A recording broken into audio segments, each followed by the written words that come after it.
زہرا کاظمی کی جانب سے مسلسل ملزمان کے اوپر بجلیاں گرانے کا سلسلہ جاری ہے۔ وہ کیسے جاری ہے؟ ان کی وہ جو سٹیٹمنٹ تھی اس کے بعد ایک سے بعد ایک بڑی ڈیولپمنٹ سامنے آئی۔ اب زہرا کاظمی کی جانب سے یہ کہا جا رہا تھا کہ جی بس سٹیٹمنٹ جمع کروا دی، بس بات ختم، اب وہ آگے نہیں آئے گی۔ مطلب اس نے ہر جگہ پہ مخالفین کو غلط ثابت کیا۔ پہلے کہا گیا کہ یہ تو صرف عارضی طور پر گئی ہے اور وہاں پر اس کا مقصد یہ ہے کہ وہ ظہیر کے ساتھ رابطے میں آ جائے گی۔ پہلے یہ کہا گیا، اس سے پہلے بھی یہ کہا گیا کہ یہ تو خطوط جعلی ہیں، وہ جانا ہی نہیں چاہتی بلکہ ہمارے ساتھ رابطے میں ہے، وہ تو ظہیر کے پاس آنا چاہتی ہے۔ ہر جگہ پہ غلط ثابت ہوتے گئے، اور جب یہ سٹیٹمنٹ سامنے آئی تو یہ کہا گیا کہ ایسا کوئی چکر نہیں ہے، وہ سامنے نہیں آئے گی، بلکہ اب زہرا کاظمی نے خود کو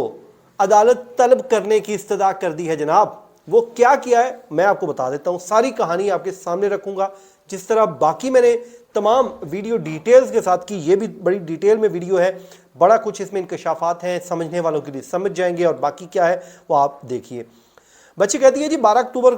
کو جو کورٹ کے آرڈر کے نتیجے میں ایک جو اس کی مینٹل ہیلتھ سے متعلق، جو ذہنی حالت سے متعلق ایک رپورٹ تیار کی گئی تھی، جو 14 نومبر کو عدالت میں جمع کروا دی گئی۔ اس کے بعد جس میں بتایا گیا تھا کہ لڑکی کی گزشتہ ملاقاتوں کے دوران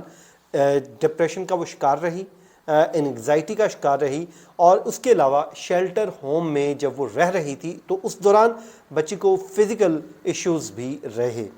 اس کا بھی سامنا کرنا پڑا۔ اس کے بعد بچی نے والدین کے ساتھ جانے کا ارادہ ظاہر کیا ہے، یہ لکھا گیا ہے اس رپورٹ میں۔ اس کے علاوہ یہ بھی کہا کہ بچی نے اپنی جو تعلیم ہے وہ دوبارہ شروع کر دی ہے اور شروع کرنے کی خواہش کا اظہار کیا ہے، اور بچی نے یہ کہا کہ اس سلسلے میں جو میرے خطوط ہیں جو میں نے والدین کو لکھے، اس بات کی گواہی دے رہے ہیں کہ جو شیلٹر ہوم میں نے لکھے تھے کہ میں اپنے پیرنٹس کے ساتھ جانا چاہتی ہوں۔ اور اس نے کہا کہ والدین کے کوئی خوف کی وجہ سے نہیں، بلکہ شیلٹر ہوم میں جب میں رہی وہاں پر نہ تو میرے اوپر کوئی خوف تھا نہ کوئی اور وجہ تھی، بلکہ میں نے وہاں پر اپنا ذہن انڈیپینڈنٹ، وہ کہتے ہیں نا، مائنڈ کو استعمال کیا، اور اس کے بعد جو میں نے فیل کیا، جو میں نے محسوس کیا، وہ میں نے کہہ دیا۔ اور میرے دماغ میں تو میرے پیرنٹس کے خلاف نفرت بھری گئی تھی، اور جب میں تھوڑی سی آزاد ہوئی، ایک الگ ماحول میں رہی، تو مجھے معلوم ہوا کہ اس سب کے باوجود میرے پیرنٹس مجھ سے بے انتہا محبت کرتے ہیں، اور اسی لیے میں نے اپنے والدین کے ساتھ جانے کا فیصلہ کیا، یہ بچی کہتی ہے۔ اس کے بعد جی اس نے کہا کہ 3 ماہ سے اب میں اپنی فیملی کے ساتھ رہ رہی ہوں، بڑی اچھی، بڑی خوش و خرم لائف گزار رہی ہوں، مجھے اپنے حقوق کا بھی علم ہے، اور اس کے علاوہ جب ظہیر کے ساتھ میں رہتی تھی تو میرے ساتھ اس وقت ایک ہی بات ڈسکس کی جاتی تھی، اور وہ تھا میرا کیس۔ اس کیس کو ہی ڈسکس کیا جاتا تھا۔ انہوں نے کہا ہے کہ میری استدعا ہے عدالت سے کہ مجھے حبس بے جا میں رکھنے، ذہنی اور جسمانی تشدد جو ظہیر اور اس کے سہولت کاروں کی طرف سے مجھ پر کیا گیا تھا، اور اس نے یہ بھی کہا کہ اس میں جو پولیس کا کردار رہا ہے وہ بھی جو ہے وہ حوصلہ شکن تھا، اس سے مجھے کوئی حوصلہ نہیں مل رہا تھا جو پولیس کا کردار تھا۔ پھر اس نے کہا کہ جی میں نے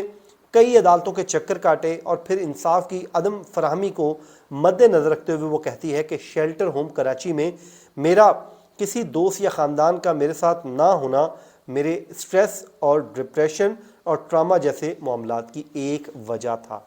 کیونکہ انصاف مل نہیں رہا تھا، میں عدالتوں کے چکر کاٹ رہی تھی، ظہیر جب بھی بات کرتا تھا وہ کیس سے ریلیونٹ بات کرتا تھا، تو یہ وہ ساری چیزیں تھیں۔ اور اس کے علاوہ جب میں شیلٹر ہوم میں اکیلی تھی، نہ تو میرا کوئی وہاں پر دوست تھا نہ ہی کوئی فیملی کا ممبر تھا، تو اس تنہائی میں ڈپریشن اور ٹراما کا، وہ سٹریس کا شکار رہی، وہ یہ بچی کہتی ہے۔ پھر وہ کہتی ہے جب میں 9 ماہ بعد گھر واپس لوٹی تو مجھے فیملی کی طرف سے سپورٹ کیا گیا، کاؤنسلنگ کی گئی، اور مجھے ایک تحفظ کا احساس دلایا گیا۔ اب ناظرین، والدین سے بڑھ کر تحفظ کون فراہم کر سکتا ہے؟ یہ تو کوئی بھی یہ نہیں کہہ سکتا کہ پیرنٹس سے زیادہ کوئی کیئرنگ ہوگا۔ بھائی پیرنٹس ہی کیئرنگ ہوتے ہیں، باقی تو سارے لگڑ بگڑ ہوتے ہیں، کوئی کسی کا نہیں ہوتا، خون سفید ہے۔ اس کے بعد جی وہ کہتی ہے کہ یہ ساری چیزیں جب مجھے ملیں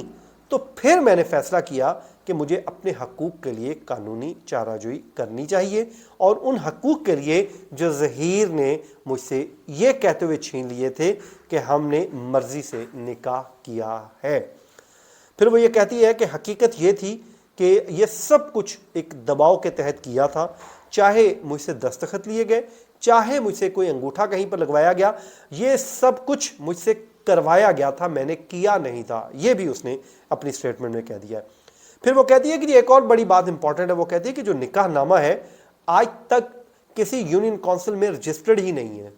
اور اس پہ جو میرا مستقل پتہ ہے وہ الفلاح، تھانہ الفلاح کا ہے، اور اس معاملے کو بھی یہی عدالت دے سکتی ہے کیونکہ یہ اسی عدالت کا دائرہ اختیار بنتا ہے. بچی کی جانب سے کہا گیا کہ اس چیز کو دیکھا جائے کہ میری شادی میں ملوث ہونے والے، چاہے اس میں وہ کہتی ظہیر ہے، نکاح خواں ہے یا کوئی اور ہے، ان سب کو دیکھا جائے. والدین کے ساتھ میں خوش رہ رہی ہوں، اپنے حقوق کا آزادانہ استعمال کر رہی ہوں. چائلڈ پروٹیکشن یونٹ کے عملے کی آپ رپورٹس اس بات کی گواہ ہے کہ جو کورٹ کے آرڈر پر ملاقات ہوتی تھی، وہ مجھ سے جو پوچھا جاتا تھا میں بتاتی تھی، اور وہ رپورٹ تیار ہوتی تھی جس میں واضح لکھا گیا ہے کہ میں بالکل ٹھیک ہوں، مجھے تعلیم دی جا رہی ہے اور میرے مکمل حقوق کا خیال رکھا جا رہا ہے. یہ بھی اس بچی نے اپنی اس سٹیٹمنٹ میں کہا ہے. وہ کہتی ہے جی اس بات کی گواہ وہ رپورٹ ہے، وہ کہتی کوئی انڈیپینڈنٹ رپورٹ ہے جناب، عدالت نے آرڈر کیا شیلٹر ہوم کے عملے کو، وہ جاتا تھا، جو چائلڈ پروٹیکشن یونٹ کا عملہ وہ جاتا تھا، وہ رپورٹ تیار کرتا تھا، اور اس رپورٹ کے مطابق سب کچھ اچھا ہے میرے ساتھ، اس نے یہ رپورٹ میں لکھا ہے. وہ رپورٹ بھی عدالت میں جمع ہوتی رہی، وہ بچی کہتی ہے، اور یہ کہتی ہے کہ اس دعوے میں جتنی بھی چیزیں لکھی ہیں ان کے حقائق صحیح ہونے کی تصدیق کے لیے مجھے عدالت بلا کر بھی پوچھ سکتی ہے. جناب یہ بہت امپورٹنٹ بات ہے. بچی یہاں تک ریڈی ہو گئی ہے، وہ کہتی کہ جو جو باتیں میں نے لکھی ہیں کہی ہیں جناب، ان کی تصدیق کے لیے، ان حقائق کی تصدیق کے لیے عدالت چاہے تو مجھے طلب کر لے اور بلا کر مجھ سے پوچھ. لیکن بچی کہتی ہے کہ اس بات کو یقینی بنایا جائے کہ میری ظہیر سے براہ راست انٹریکشن نہ ہو یا پھر بات چیت نہ ہو، اس سے مجھے پھر میں ٹراما میں جا سکتی ہوں، میری سیکیورٹی اور حفاظت کا بھی مسئلہ ہو سکتا ہے. تو اس لیے عدالت سے اس نے کچھ استدعا کی ہیں، جو خدشات تھے اس کے، اس حوالے سے اس نے استدعا کی ہے، وہ 5 بنتی ہیں، وہ میں آپ کو بتا دیتا ہوں وہ کیا کیا ہے. بچی کہتی ہے جی دباؤ اور خوف کی وجہ سے کیا گیا نکاح اس کو ختم کیا جائے، نمبر 1. دوسرا وہ کہتی ہے کہ عدالت لکھے کہ نکاح نامہ جعلی ہے، اس پر عمر اور جو تاریخ ہے وہ غلط لکھی گئی ہے، یہ اس میں میری کوئی رضامندی شامل نہیں تھی. عدالت اپنے فیصلے میں یہ بات بھی لکھے. پھر وہ لکھتی ہے، بچی استدعا کرتی ہے عدالت سے کہ سماعت کے دوران ظہیر کو ایک بات کا پابند کر دیا جائے کہ اس سے قانونی شادی یا مرضی سے نکاح کیا گیا. میں نے اس سے، وہ کہتی کہ کوئی قانونی شادی نہیں کی یا مرضی سے نکاح نہیں کیا، یہ بات بھی اس کو پابند بنایا جائے، اور ظہیر کو نکاح کو کہیں بھی رجسٹر کروانے سے روکا جائے. کیونکہ اب ظاہر اس طرح کی چیزیں جب آتی ہیں تو اکثر ہوتا ہے کہ نکاح کو رجسٹر کروا دیا جاتا ہے، بیک ڈیٹ میں کر دیا جاتا ہے، پاکستان میں سب کچھ ہوتا ہے. تو اس بچی نے کہا جی اس بات سے بھی اس کو روکا جائے، اور حالات کے جو کیس کے حالات و واقعات ہیں ان کو مد نظر رکھتے ہوئے جو بھی عدالت مناسب سمجھتی اس کے علاوہ کوئی ریلیف بنتا ہے تو وہ بھی مجھے دے دے. جناب یہ بچی اپنا مقدمہ لے کر عدالت میں پہنچ چکی ہے. اب عدالت پہ ہے کہ وہ اس پہ فیصلہ کیا کرتی ہے. ظاہر ہے یہ جو باتیں اس نے کہی ہیں ان کو کہیں نہ کہیں اسے ثابت بھی کرنا ہے، کیونکہ کورٹ آف لا ہے. کورٹ آف لا نے صرف کہی ہوئی بات پہ نہیں جانا بلکہ ان باتوں کو ثابت بھی کرنا پڑے گا، اور اس کے بعد ہی اگر جو یہ چاہتے ہیں کہ ظہیر کو سزا کروائی جائے تو اس کے لیے انہیں یہ اپنی باتیں سچ ثابت کرنا ہوں گی، ود ڈاکومنٹ ود ایویڈنس، یہ کورٹ میں ثابت کرنا ہوگی. باقی تو اللہ تعالیٰ بہتر کرے انشاءاللہ. یہ خاندان بڑے مشکل سے گزرا ہے، اللہ تعالیٰ ان کے لیے آسانیاں پیدا کرے، میری دعا ہے، میری دعا ان کے ساتھ ہیں. تو ناظرین مجھے دیجیے اجازت، اپنی دعاؤں میں یاد رکھیے. اللہ نگہبان.